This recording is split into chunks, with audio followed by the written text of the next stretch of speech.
वळूयात पुढील बातमीकडे। नेस्को ड्रग्ज प्रकरणात अमेरिका कनेक्शन उघड झालंय। अमेरिकेतील फ्लोरिडाहून ड्रग्ज मुंबईत आणण्यात आले अशी माहिती मिळते। आरोपपत्रातून ही धक्कादायक माहिती समोर आली आहे। अमेरिकेतून दुबई मार्गे एमिरेट्सच्या विमानानं हे पार्सल मुंबईत धाडलं अशी माहिती कळते।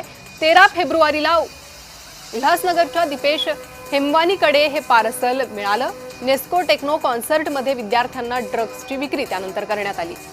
9x9 नावाच्या व्हॉट्सॲप ग्रुपच्या माध्यमातून ही विक्री केली गेली। एका MDMA गोळीची किंमत ही 1650 रुपये निश्चित करण्यात आल्याचा दावा करण्यात आलाय। आरोपपत्रात अनेक विद्यार्थी, पुरवठादार आणि कार्यक्रम आयोजकांविरोधात गंभीर आरोप नमूद करण्यात आले। सुरक्षा रक्षकांनी ड्रग्ज बाबत नेस्को प्रशासनाला दिलेला इशारा संबंधित अधिकाऱ्यांनी दुर्लक्ष केल्याचाही आरोप आहे।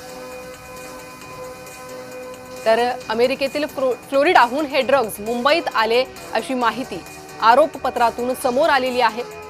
नेस्को सेंटरमधील ड्रग्ज प्रकरणी ही महत्त्वाची अपडेट आहे। त्या कॉन्सर्टमध्ये ड्रग्जची विक्री झाली, त्यानंतर प्रशासन अलर्टवर आलं।